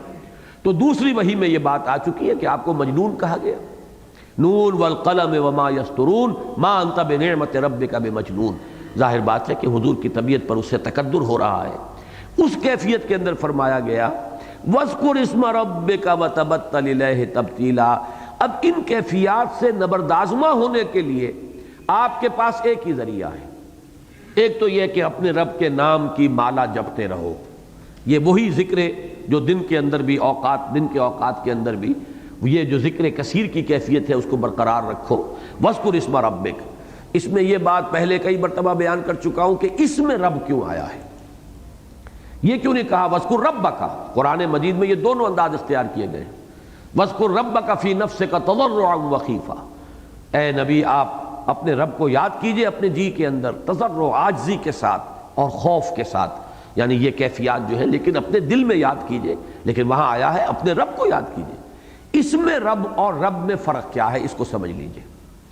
در حقیقت اللہ تعالیٰ کی ذات، جیسے کہ میں سورہ حدید میں بھی بڑی تفصیل سے بیان کر چکا ہوں، بہت ہی مفصل بحثیں اس پہ آ چکی ہیں، ہمارا اللہ تعالیٰ کے ساتھ جو بھی ذہنی اور قلبی رشتہ ہے وہ صرف اس کے اسماء و صفات کے حوالے سے ہو سکتا ہے، اس کی ذات کو تو ہم جانتے ہی نہیں۔ اب ہوتا یہ ہے کہ آپ نے ایک شخص کو دیکھا ہے، اس کا نام لیا جائے، فوراً وہ شخص آپ کا، اس کی پوری شخصیت آپ کی نگاہ میں آ جائے گی، اس لیے کہ آپ نے دیکھا ہوا ہے۔ نام سے فائدہ یہ ہوا کہ جیسے اس کا نام آیا، چونکہ آپ اس شخص سے واقف ہیں، اسے آپ نے دیکھا ہوا ہے، تو نام کے حوالے سے فوراً اس کی شخصیت آپ کے سامنے آ جائے گی۔ یہ معاملہ اللہ کے ساتھ تو ہے نہیں، اس لیے کہ اللہ کو تو ہم نے دیکھا نہیں۔ اللہ کی ذات ہمارے تصور سے، تخیل سے، وراء الورا ثم وراء الورا ثم وراء الورا، اس چیز کو واضح کرنے کے لیے جو ذکر ہے اس کو اللہ کے اسماء و صفات جو ہے وہ ذریعہ ہے اللہ کے ساتھ اپنا ایک ذہنی اور قلبی رشتہ جوڑنے کا۔ اس میں بھی چونکہ اگرچہ ہم الفاظ تو استعمال کرتے ہیں اسماء و صفات، قرآن مجید میں کہیں بھی اللہ کے لیے لفظ صفت نہیں آیا ہے۔ یہ تو ہماری تقسیم ہے کہ جو اللہ کے نام ہیں وہ جب نکرہ صورت میں آتے ہیں، اس میں نکرہ کی شکل میں تو ہم انہیں صفت کہتے ہیں۔ قدیر صفت ہے، القدیر یہ اللہ کا نام ہے، رحیم صفت ہے، نکرہ ہے، الرحیم یہ گویا کہ اللہ کا نام ہے۔ یہی فرق ہے، صرف باریک سا فرق ہے، ورنہ واقعتاً اللہ کے تمام نام جو ہے صفاتی ہیں۔ اس میں صرف ہٹ کر جو رائے ہے وہ ہمارے بعض صوفیہ کی ہے۔ صوفیہ کے نزدیک اللہ جو ہے یہ اللہ کا اسم ذات ہے، اسی لیے اس آیت کے حوالے سے اور اسے دلیل بنا کر وہ سارے اذکار جو ہے انہوں نے تجویز کیے ہیں، اللہ اللہ اللہ اللہ، اللہ کے اسم ذات ہی کا جو ہے وہ انسان جو ہے تکرار کرتا رہے، اسی کو دہراتا رہے، اس لیے کہ وہ کہتے ہیں وَاذْكُرِ اسْمَ رَبِّكَ، اپنے رب کے نام کو یاد کرو۔ تو اس کے معنی یہ ہے کہ تکرار جو ہے، اسی لیے میں نے وہ الفاظ استعمال کیے تھے کہ اگر یہ مفہوم ہو تو بڑے پیارے الفاظ ہیں، اگرچہ وہ ہندی اس کے اندر آ گیا ہے، اپنے رب کے نام کی مالا جپو، مالا جپتے رہو اپنے رب کے نام کی۔ لیکن یہ رائے ہے اس پر مبنی کہ اللہ جو ہے وہ اس ذات باری تعالیٰ کا اسم ذات ہے۔ محققین جو ہیں، خاص طور پر ائمہ لغت نحویین، وہ اسے تسلیم نہیں کرتے، وہ کہتے ہیں اللہ کا کوئی اسم ذات نہیں ہے، یہ بھی صفاتی نام ہے، یہ بھی الہ پر الف لام داخل ہوا ہے، الہ اور الالہ، الالہ میں سے بیچ کا الف جو ہے وہ ختم ہو گیا، دو لام مدغم ہو گئے، اللہ۔ لیکن یہ کہ بہرحال اس کو ہمارے ہاں ایک طبقہ جو ہے وہ اس میں ذات مانتا ہے، تو وَاذْكُرِ اسْمَ رَبِّكَ اس کے حوالے سے تو پھر ان کے لیے یہ اللہ ہی کے نام کی مالا جپنا جو ہے، پھر اس کے اندر جو بھی طریقے اختیار کیے گئے ہیں اس میں ضرب لگانا بھی ہے، اس میں پہلے یہ کہ لا الہ الا اللہ سے شروع کرتے ہیں، پھر اللہ، پھر اس کے بعد جو ہے آگے بڑھتے بڑھتے ہو تک بات چلی جاتی ہے کہ صرف ہو کے حوالے سے۔ یہ تو ہے وہ طریقے کہ جو بہرحال مختلف لوگوں نے اپنے اپنے ذوق کے مطابق تجویز کیے ہیں، میں اس وقت ان کی نہ کوئی تائید اور نہ کوئی ان کی تردید کرنا چاہتا ہوں، ایک علیحدہ مضمون ہے۔ لیکن میرے نزدیک اس کا مفہوم یہ ہے کہ اللہ کو یاد کرنا یہاں مقصود ہے، لیکن ہمارے پاس کوئی اور ذریعہ ہے نہیں اللہ کو یاد کرنے کا سوائے اس کے کہ اس کے ناموں کا حوالہ جو ہے بیچ میں، وہی تو واحد پل ہے، دی اونلی برج ہمارے ذہن میں اور اللہ تعالیٰ کی ذات میں جو بھی رشتہ ہے وہ صرف اللہ کے اسماء کا ہے۔ لہذا فادعوہ بہا، للہ الاسماء الحسنی فادعوہ بہا، اللہ ہی کے لیے ہیں تمام اچھے نام، پس پکارو اسے ان کے حوالے سے۔ اور مجھے اس اعتبار سے نقشبندی سلسلے کا ایک ذکر جو ہے جو یہ اسماء کے حوالے سے ہے وہ مجھے ذاتی طور پر بہت پسند ہے، اس لیے کہ میں شرکت کرتا رہا ہوں بعض مجالس میں، یہ جن کے بارے میں پہلے بھی میں نے بارہا تذکرہ کیا، بہت عرصے کے بعد آج ذکر آ رہا ہے۔ سائیں عبدالرزاق صاحب نقشبندی سلسلے کے، وہ دیپال پور میں ہوتے تھے، ان کی بعض محفلوں میں نے شرکت کی ہے، تو یا کے ساتھ وہ پکارتے تھے، یا فتاحو یا فتاحو یا فتاحو یا رزاقو، یہ اللہ کے ناموں کے حوالے سے فدعوہ بہا۔ میرے نزدیک قرآن مجید میں جو حکم دیا گیا ہے کہ ان کے حوالے سے پکارو اللہ کو، اس کی بہترین تعبیر وہ ہے۔ بہرحال جو بھی اس کا مفہوم ہے میرے نزدیک، اور جو اس کو صوفیاء نے دلیل بنایا ہے، اس میں ذات مان کر اللہ کو، اور اس آیت کے حوالے سے پھر اس میں ذات کا ذکر، یہ دونوں رائے ہیں وہ اپنے سامنے رکھ لیجئے۔ وَاذْكُرِ اسْمَ رَبِّكَ وَتَبَتَّلْ إِلَيْهِ تَبْتِيلًا، یہ بطل کا مادہ آتا ہے کاٹنے کو، تبتیل ہوگا کاٹنا اور تبتل ہوگا کٹنا، باب تفعول، تفعیل اور تفعول میں یہی فرق ہے۔ کٹ جاؤ اس کی طرف، یکسو ہو جاؤ، تمام رشتوں کو کاٹ کر۔ اب یہاں تبتیل کا اس لیے آیا ہے، صرف اس لیے نہیں کہ یہ صوتی آہنگ بن گیا، اس لیے کہ تمام جو قوافی ہیں وہ اسی کے اعتبار سے آ رہے ہیں، لیکن یہ کہ مانن بھی میرے نزدیک یہاں پر تبتیل جو ہے وہ زیادہ اس مفہوم کو ادا کر رہا ہے، تمام رشتے کاٹ کر صرف اسی کے ساتھ جڑ جاؤ۔ تبتل الیہ تبتیلا، تبتل کا اگر لفظ دوبارہ آتا تبتل الیہ تبتلا تو وہ ایک ہی مفہوم کو ادا کرتا، ایک ہی ایسپیکٹ سامنے آتا، بالکل یکسو ہو جاؤ، اس کے ساتھ جڑ جاؤ۔ لیکن یہاں پر تبتیل کا لفظ لا کر پہلی تو وہ جو صوتی آہنگ اور ڈیوائن میوزک جسے میں کہا کرتا ہوں کہ قرآن مجید میں ایک ملکوتی غنا ہے انہی قوافی کے حوالے سے، ایک تو وہ سامنے آ گیا، اور دوسرے یہ کہ ایک پہلو جو ہے کٹنے کا، اس میں اور زور پیدا ہوا، کاٹ کر، تبتیلا، تمام رشتوں کو کاٹ کر۔ لیکن اس سے مراد کیا ہے اس کو سمجھ لیجیے اچھی طرح، اس کے معنی یہ نہیں ہے کہ کوئی رہبانیت ہے اور دنیا سے منہ موڑ لینا ہے اور تمام رشتوں کو کاٹ دینا ہے، یہ در حقیقت ایک قلبی اور ذہنی اور روحانی کیفیت ہے۔ انسان اپنے باطن میں بالکل منقطع ہو چکا ہو، امیدیں منقطع کر لے ہر ایک سے، توقعات منقطع کر لے ما سوی اللہ سے، خوف سے آزاد کر لے، اللہ کے سوا کسی اور کا خوف، کسی اور سے امید، کسی سے رجا، کچھ نہ رہے، اندر وہ اپنے آپ کو بالکل تنہا اللہ کی ذات کے ساتھ وابستہ کر لے۔ لیکن اس کا مطلب یہ نہیں ہے کہ وہ معاشرے سے کٹ جائے، کوئی اینٹی سوشل تعلیم نہیں ہے، رہبانیت کی تعلیم نہیں ہے، رہو، اسی کو صوفیہ کہتے ہیں خلوت در انجمن، انجمن میں رہو، ماحول میں رہو، لوگوں کے ساتھ معاملہ کرو، ان کا حق انہیں ادا کرو، لیکن تمہارے اندر کی کیفیت یہ ہونی چاہیے کہ بالکل یکسو ہو کر تمہاری امیدیں بھی اللہ کی ذات کے ساتھ وابستہ ہو جائیں، تمہاری توقعات بھی صرف اسی کی ذات کے ساتھ وابستہ ہو جائیں، تمہارے لیے اگر کوئی خوف کی بات ہو وہ بھی اسی کی ناراضی کا خوف جو ہے وہ تم پر رہے، کسی اور کا خوف، کسی اور سے کوئی امید، کسی اور سے کوئی توقع، یہ تمام چیزیں منقطع ہو چکے ہوں، یہ ذہنی رشتے، یہ ہے در حقیقت کے جو مطلوب ہے، تبتل الیہ تبتیلا۔ اور جب تک یہ کیفیت نہ ہو، یہ نوٹ کر لیجئے، یہ تو سب حضرات جانتے ہیں، میں نے اس لیے بہت زیادہ تفصیل سے بات نہیں کی ہے کہ در حقیقت یہ پوری صورت جو ہے اس کے اندر جتنے احکام اب تک آئے وہ بھی لوازم میں سے ہیں، اس کام کے لیے جس کو لیے کہ اب آگے حکم آئے گا کہ یا ایھا المدثر قم فانذر وربک فکبر، تو اس کی ظاہری کیفیت یہ کہ رات کو کھڑے ہونا چاہیے، قرآن پڑھنا چاہیے، یہ تو اکثر لوگوں کے علم میں ہے، لیکن یہ کیفیات جو یہاں آ رہی ہیں ان کا اکثر و بیشتر لوگوں کو شعور نہیں ہے۔ در حقیقت وہ ظاہری عمل جو ہے، رات کو جاگنا، رات کو کھڑے ہونا، قرآن کا پڑھنا، جتنا اہم وہ ہے اتنا ہی بیلنس کیجئے کہ یہ باطنی کیفیات ہیں، اتنی ہی اہمیت ان کی بھی ہے۔ اگر یہ کیفیت اندر پیدا نہیں ہوگی انسان کی، اگر خلوت در انجمن کی کیفیت میسر نہیں آئی،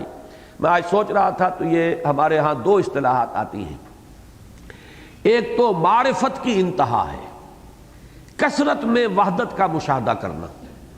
یہ کائنات ہماری طرف جو پھیلی ہوئی ہے چاروں طرف، کثرت ہے، چیزوں کی کثرت ہے، مختلف اشیاء ہیں، مختلف ایلیمنٹس ہیں، مختلف صورتیں ہیں، لیکن ان سب میں انسان اس کثرت میں وحدت کا مشاہدہ کر رہا ہو، اسے اللہ ہی نظر آ رہا ہو، اسے ہر آن جو ہے احساس ہو رہا ہو، اللہ ہی کا فیصلہ، اللہ کی مشیت کار فرمائے ہر آن ہر لحظہ، لا فاعل فی الحقیقت ولا مؤثر الا اللہ۔ یہ جو وصیت کی تھی شیخ عبد القادر جیلانی رحمۃ اللہ علیہ نے اپنے بچے کو، وصایا جو لکھی ہیں انہوں نے، ان میں یہ بھی ہے میرے بچے اس بات کو جان لیں، کوئی فاعل حقیقی، کوئی مؤثر حقیقی ہے ہی نہیں سوائے اللہ۔ اور یہی ہمارے وہ تیسرے کلمے کا جزو ثانی جو ہے، ولا حول ولا قوت الا باللہ، کوئی خیر کی طاقت، کوئی شر کی طاقت، کوئی ہے ہی نہیں، کوئی وجود ہی نہیں مگر اللہ کے ساتھ۔ اللہ چاہے گا تو خیر ہوگا، اللہ ہی چاہے گا تو کوئی گدن پہنچے گا، کوئی نقصان پہنچے گا، کوئی تکلیف آئے گی، اور کسی میں طاقت نہیں ہے نہ ہمارے خیر کی اور نہ ہمارے تکلیف پہنچانے کی۔ جیسے کہ سورہ جن کے آخر میں ہم پڑھ چکے ہیں، اے نبی ان سے کہہ دیجئے لا املک لکم ضرا ولا رشدا، میرے ہاتھ میں اختیار نہیں ہے نہ تمہیں کوئی نقصان پہنچانے کا اور نہ ہی کوئی تمہارے لیے کوئی یعنی بھلائی اور تمہاری ہدایت میرے اختیار میں تو کچھ نہیں، یہ تو اللہ کی طرف سے ہوگا۔ تمہاری اپنی کیفیت، تمہارے اپنے اندر حسن طلب یا تمہارے اندر کجی ہے تو تم راندہ درگاہ ہو جاؤ گے، میرا کام ہے صرف پہنچا دینا، میں تو الا بلاغا من اللہ ورسالاتہ، یہ میرا فریضہ ہے، وہ مجھے ادا کرنا ہے، اگر یہ میں نہ کروں تو میں پکڑا جاؤں گا، پھر مجھے کوئی نہیں ہے، ولن اجد من دونہ ملتحدا، پھر مجھے کوئی پناہ گاہ نہیں ملے گی، اللہ تعالیٰ کی پکڑ سے کوئی بچانے والا نہیں ہوگا۔ باقی یہ ہے کہ اصل شے تو اللہ کی مشیت ہے۔ اسی طریقے سے یہ کیفیت تبتل، اور یہ ہر شخص کے اندر جس کی شخصیت میچور ہو جاتی ہے، رفتہ رفتہ یہ کیفیت پیدا ہوتی ہے، اس لیے کہ انسان خارج میں ظاہر بات ہے اس دنیا میں رہتا ہے، کسی کی بات سے خوشی ہوتی ہے، کسی کی بات سے رنج ہوتا ہے، کسی نے کچھ کہہ دیا ہے جو اس سے توقع نہیں تھی، جس سے سب سے اچھی توقع ہو اس کی طرف سے ذرا سی ہلکی بات بھی آ جائے، تھوڑی سی بات بھی آ جائے تو رنج اور صدمہ بہت ہوتا ہے۔ جہاں توقع ختم ہو جائے ٹھیک ہے، جب توقع ہی اٹھ گئی غالب کیا کسی کا گلہ کرے کوئی، یہ ساری کیفیات ہوتی ہیں، لیکن یہ ہے کہ وہ اندر کی ایک کیفیت انسان کی جو باطنی شخصیت ہے وہ اس طرح ہو کہ وہ ان بدلتے ہوئے حالات سے اثر پذیر نہ ہو رہی ہو، اس لیے کہ کسی سے کوئی توقع ہی نہیں، توقع ساری اللہ سے ہے، کسی سے کوئی امید نہیں، امیدیں ساری اللہ کی ذات کے ساتھ وابستہ ہے، کسی سے کوئی اندیشہ نہیں، کسی سے کوئی خوف نہیں، جو بھی ہے اللہ کا ہے۔ اگر یہ کیفیت ہوگی تب آدمی چل سکے گا، ورنہ یہ ہے کہ ان چیزوں سے متاثر ہو کر وہ آسیلیٹ کرتا رہے گا ادھر سے ادھر، اور کہیں بھی آگے اس کی پیش قدمی نہیں ہو سکے گی۔ تو فرمایا وَاذْكُرِ اسْمَ رَبِّكَ وَتَبَتَّلْ إِلَيْهِ تَبْتِيلًا، رب المشرق والمغرب لا الہ الا هو فاتخذہ وکیلا، وہ رب ہے مشرق اور مغرب سب کا۔ رب کے لفظی معنی اگرچہ ہمارے ہاں زیادہ مشہور ہو چکے ہیں، پالن ہار، پروردگار، پرورش کنندہ، لیکن یہ ذہن میں رکھیے اس کا اصل مفہوم ہے مالک ہونا، مالک ارض و سما، رب البیت گھر والا، گھر کا مالک، رب المال مال والا، یہ تجارت وغیرہ کے اندر یہ ہے، مضاربت میں جو ہوگا کہ ایک ہے جس کا مال ہے، ایک ہے جس کی محنت ہے، رب المال وہ ہے جس کا روپیہ لگا ہوا ہے، تو رب در حقیقت مالک کے معنی میں، اور اس کا چونکہ منطقی نتیجہ یہ ہے کہ جو چیز آپ کی ملکیت ہوگی آپ چاہیں گے کہ اس میں بڑھوتری ہو، ترقی ہو، آگے بڑھے، تو اس میں وہ پرورش کرنا، پروان چڑھانا اس کے نتیجے کے طور پر شامل ہوا ہے، ورنہ رب کا اصل مفہوم جو ہے وہ ملکیت ہے، مالک ہونے کا مفہوم ہے۔ تو یہاں فرمایا وہ آسمان، یہ زمین، مشرق اور مغرب کا مالک ہے، آقا ہے، رب ہے، مختار مطلق ہے، اس کے اذن کے بغیر پتہ تک نہیں ہلتا، لا الہ الا ہوا، اس کے سوا کوئی الہ نہیں، کوئی معبود نہیں، کسی کو کوئی اختیار حاصل نہیں، فاتخذہ وکیلا۔ اب یہ بھی وہی باطنی کیفیت ہے، بس اسی کو پکڑو اپنے وکیل کے حیثیت سے۔ وکیل کہتے ہیں کارساز، جس کے حوالے آپ اپنا معاملہ کر دیں۔ آپ کا مقدمہ کوئی چل رہا ہے، آپ نے وکیل کر لیا، بس وکیل کر لیا، آپ گویا کہ آپ مطمئن ہیں، وہ وکیل مدافعت کرے گا، وہ وکیل آپ کے مفادات کی جو ہے وہ نگرانی کرے گا، دیکھ بھال کرے گا، تاریخ آ رہی ہے اس میں نبٹ لے گا، یہ ساری چیزیں، قانون اب اس نے پڑھنا ہے، آپ کے لیے نکتے اس نے نکالی، یہ وکیل ہے۔ تو وکیل وہ ہے کہ جسے کوئی کام سونپ کر آدمی مطمئن ہو جائے اور اسے سمجھے یہ میرا کارساز ہے، میرا کام یہ کر دے گا، یہ وکیل ہے۔ فاتخذہ وکیلا، بس اسی کو پکڑ لو کہ وہی وکیل ہے۔ یہ در حقیقت توحید کا وہ ایک بڑا منطقی نتیجہ ہے، جس کو کہ جیسا کہ میں نے بارہا عرض کیا ہے کہ یہ باطنی کیفیات جو ہے توحید کی، ان پر بہت کم غور ہوا ہے، ان پر غور کیا ہے صرف صوفیاء نے، اس لیے کہ یہ فقہ کا یہ موضوع نہیں ہے۔ فقہ کی کتابیں لکھی جائیں گی، ان میں یہ چیپٹرز ملیں گے نہیں، کسے توکل کسے کہتے ہیں اور مقام رضا کیا ہے، یہ ساری چیزیں جو ہیں یہ فقہ کے موضوعات نہیں۔ فقہ تو بحث کرے گی طہارت سے، نماز کے ارکان سے، یہ تمام چیزیں جو ہے، پانی کون سا پاک ہے، کون سا پانی ناپاک ہے، فقہ تو یہاں سے چلے گی۔ اس وجہ سے یہ چیزیں اکثر و بیشتر جب سے وہ فقہی جو تصور ہے دین کا وہ غالب ہوا ہے ذہنوں کے اوپر، تو دین کا یہ جو دوسرا اسپیکٹ ہے،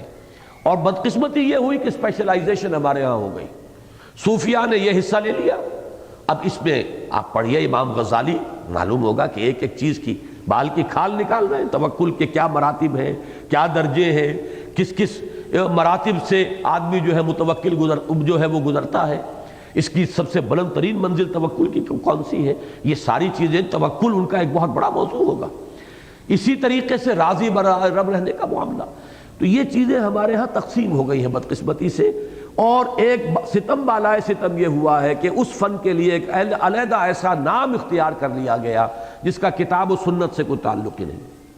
تصوف نہ قرآن کا لفظ ہے نہ حدیث کا لفظ، وہ تصوف سے ویسے ہی آدمی جو ہے وہ الرجک ہو جاتا ہے۔ پھر اس پر ایک اور تیسرا ردہ ہوا ہے، ظلم پر ظلم پر ظلم جو ہوا ہے وہ یہ ہے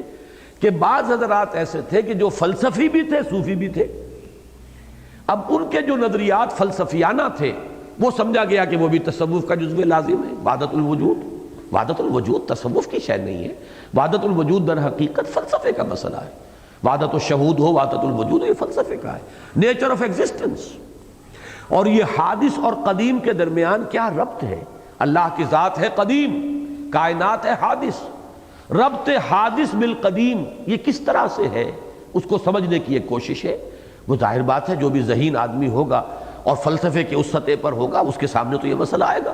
عام آدمی کہے گا چھوڑو جی، دفع کرو، کیا ضرورت ہے اس کی، بس اللہ کا حکم ہے، اللہ کا کتاب، اللہ کے رسول کے احکام ہے، اس پر عمل کرو، ٹھیک ہے۔ اس کی سطح پر یہی بات ٹھیک ہے، لیکن اس کی سطح پر اس کو تو وہ تو مجبور ہے۔ میں نے الفاظ استعمال کیے اسلام کی نشت ثانیہ پر کہ کچھ لوگ ہوتے ہیں کہ جو مجبور ہوتے ہیں، جیسا پیاسا جو ہے وہ تو پانی کی تلاش پر مجبور ہے، جسے پیاس نہیں لگی ہے وہ کہے گا خامخواہ یہ اپنی جان ہلکان کرنا کیا ضرورت ہے،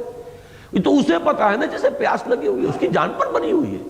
وہ تو یہ ہے کہ جس طرح بھی ممکن ہوگا پانی کی تلاش جو ہے وہ کرے گا۔ اسی طرح جن لوگوں کے ذہن میں وہ سوالات اٹھ کھڑے ہوتے ہیں وہ تو اس کے پیچھے لگتے ہیں، دوسروں کو نظر آتا ہے کہ خامخواہ کی یہ قیل و قال ہے، خامخواہ کیا ضرورت ہے ان مسائل میں۔ تو اس وقت جو بات میں کہہ رہا تھا، مجھے اس موضوع پر بات نہیں کرنی کہ یہ ردے تین چڑھ گئے ہیں۔ ایک تو یہ کہ اسپیشلائزیشن ہو گئی، دین کی یہ باطنی کیفیات وہ علیحدہ کر لی گئی، ظاہری معاملات یہ فقہ کا موضوع ہو گیا اور یہ دوسرا فن بن گیا۔ اس کے اوپر ظلم مزید، اس کے لیے اصطلاح بھی قرآن کی اصطلاح چھوڑ کر، حدیث کی اصطلاح چھوڑ کر، احسان والی اصطلاح کو ترک کر کے تصوف کا لفظ اختیار کر لیا، اس سے بھی ایک حجاب پیدا ہوا۔ اس کے اوپر تیسرا ظلم یہ کہ کچھ حضرات کے جو صوفی تھے جنہوں نے اس موضوعات سے بحثیں کی ہیں وہ فلسفی بھی تھے، ان کے حوالے سے ان موضوعات کو جن کا تعلق تصوف سے نہیں فلسفے سے ہے اسے بھی انٹیگرل پارٹ جو ہے جزو لا ينفک سمجھ لیا گیا تصوف کا۔ اس طریقے سے ہوتے ہوتے اس دور میں جیسے کہ میں نے کل جمعے میں عرض کیا تھا اور علامہ اقبال کی کوٹیشن سنائی تھی کہ سب سے بڑی گمراہی تو یہی ہے آدمی آج جو ہے وہ مادیت کے اندر لپٹ گیا ہے اور روحانیت سے انسان جو ہے بالکل بے بہرا ہو گیا، یہاں تک کہ ہماری مذہبی فکر جو ہے وہ بھی بہت حد تک جو مادی پہلو ہے دین کا اسی میں الجھ کر رہ گئی ہے، وہ باطنی کیفیات جو ہے وہ اس کے موضوع میں شامل ہی نہیں رہی۔ اب یہاں پر دیکھیے تبتل، کٹ جانا، اب تبتل کی ظاہری شکل اگر لی جائے تو وہ تو حرام ہے ہمارے دین میں، یہ کہ آپ کٹ جائیں معاشرے سے، اینٹی سوشل جو کانسیپٹ ہے، اور یہ رہبانیت لا رہبانیت فی الاسلام، یہ تبتل ایک باطنی کیفیت ہے۔ اندر آدمی خلوت در انجمن ہے، سب میں سب کے ساتھ ہے لیکن کسی کے بھی ساتھ نہیں ہے، اس کے باطن کی کیفیت جو ہے وہ صرف اللہ کی ذات کے ساتھ اس کا ایک ربط اور تعلق ہے، امیدیں خوف سب صرف ذات باری تعالیٰ کے ساتھ، یہ ایک کیفیت ہے۔ اس کو خلوت در انجمن کہا گیا، اسی کو بے ہما با ہما کہا گیا۔ با ہما سب کے ساتھ رہو، بے ہما کسی کے ساتھ نہ رہو، تمہاری ساری جو کیفیات باطنی ہیں ان کا ارتکاز ذات باری تعالیٰ پر ہو جائے، کسی اور کے ساتھ تمہارا کوئی قلبی رشتہ باقی نہ رہے۔ ہاں جس کا جو حق ہے وہ ادا کرو، بیوی کا حق ہے اس کو ادا کرو، اولاد کا حق ہے وہ ادا کرو، پڑوسی کا حق ہے وہ ادائے حقوق کا فلسفہ ہوگا، لیکن یہ کہ در حقیقت وہ باطنی رشتہ جو ہے وہ صرف ذات باری تعالیٰ کے ساتھ۔ تبتل الیہ تبتیلا، اب یہ ظاہری کیفیت نہیں ہے، یہ باطنی اور نفسیاتی کیفیت ہے۔ اسی طرح رب المشرق والمغرب، اب یہ دو دلیلیں لائی جا رہی ہیں، مشرق و مغرب سب اس کے اختیار میں ہیں، نمبر ایک سب اسی کی ملکیت ہے، لا الہ الا ہو، اس کو منفی انداز میں کہا کہ اس کے سوا کوئی معبود ہے ہی نہیں، لہذا نتیجہ کیا نکلا، فاتخذہ وکیلا، بس تمہارا توکل اس کے سوا کسی اور کی ذات پر نہیں ہونا چاہیے۔ اگر توکل کسی اور کی ذات کے ساتھ آپ کا جو ہے وہ منسلک ہو گیا تو گویا کہ آپ باطن میں مشرک ہیں، چاہے آپ ظاہر میں کتنے بڑے موحد ہوں۔ یہ وہ بات ہے، نوٹ کیجئے، جو سورہ بنی اسرائیل میں آئی ہے کہ پوری تورات کی تعلیم کا جو لب لباب ہے وہ بیان کیا گیا، وہ کیا ہے، وَآتَيْنَا مُوسَى الْكِتَابَ وَجَعَلْنَاهُ هُدًى لِبَنِي إِسْرَائِيلَ أَلَّا تَتَّخِذُوا مِن دُونِي وَكِيلًا۔ تورات کی کتاب کا خلاصہ، لب لباب، میرے سوا کسی اور کو اپنا کارساز نہ بنا لینا، توکل۔ اور اس دنیا کے اندر انسان ظاہر بات ہے امیدیں وابستہ کرتا ہے، بھروسہ کرتا ہے یہ میرا کام کر دے گا، اس کے ہاتھ میں اختیار ہے کچھ، یہ میری پرسنل رپورٹ اچھی کر دے تو میری ترقی ہو جائے گی، فلاں کا یہ معاملہ ہے، اس کا یہ معاملہ ہے۔ اسباب کے اندر چونکہ ہم جکڑے ہوئے ہیں تو ہوتا یہ ہے کہ اپنے مشاہدے کی وجہ سے ہمارا توکل بھی ہوتے ہوتے وہ ان اسباب کے ساتھ وابستہ ہو جاتا ہے، بس یہی تو محجوبیت ہے، یہی اللہ سے دوری ہے۔ اب یہ اسباب جو ہے مسبب الاسباب سے انہوں نے آپ کو کاٹ دیا، اب تو آپ اسباب کے بندے بن گئے ہیں، آپ کی ساری ذہنی جو ہے توکل کی کیفیت جو ہے وہ ان اسباب کے ساتھ وابستہ ہو گئی ہے، یہی ہے گمراہی۔ اس کو فرمایا فاتخذہ وکیلا۔ سورہ تغابن کی آیت چونکہ وہ ہمارے منتخب نصاب میں، اسے بھی آپ نوٹ کر لیجئے، وہاں جو آیت آئی ہے دوسرے رکوع میں، اللہ لا الہ الا ہو وعلی اللہ فلیتوکل المؤمنون، وہ دلیل کے درجے میں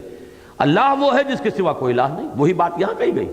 رب المشرق والمغرب لا الہ الا ہو، جب اس کے سوا کوئی معبود نہیں، جب کوئی مؤثر حقیقی نہیں، جب کوئی فاعل حقیقی نہیں، لا مؤثر فی الحقیقت ولا فاعل الا اللہ، تو اب ادھر ادھر دیکھنا کائے کو، بس اسی کو پکڑ لو، اسی کے اوپر سارا اپنا بھروسہ توکل صرف اس کی ذات پر۔ اسی طریقے سے یہ میں نے نوٹ کیا تھا کہ سورہ نساء میں 3 مرتبہ، سورہ احزاب میں 2 مرتبہ الفاظ آئے ہیں کفا باللہ وکیلا۔ اب یہ الفاظ جو ہیں یہ بہت آسان ہیں، میں نے بھی پڑھ دیے، آپ نے بھی پڑھ دیے، لیکن یہ کہ باطنی کیفیت میں دیکھیں، کبھی جانچیں اپنے آپ کو، کیا واقعتاً دل مانتا ہے اس بات کو کافی ہے اللہ بطور کارساز؟ کیا اس کے اوپر واقعتاً دل ٹھکا ہوا ہے، جمع ہوا ہے، اس کے اوپر طبیعت جو ہے مطمئن ہے؟ معاملہ جو ہے وہی میں نے جیسا کہ عرض کیا، جو اسباب ہیں، مادی اسباب ہیں، لوگوں کا معاملہ ہے، کسی کے ہاتھ میں کوئی اختیار ہے، کسی کے پاس کوئی طاقت ہے، یہ وہ چیزیں ہیں کہ جو اپنی طرف متوجہ کرتی ہیں۔ اچھا پھر ہمیں حکم یہ بھی ہے، اس کو بھی بیلنس کیجئے،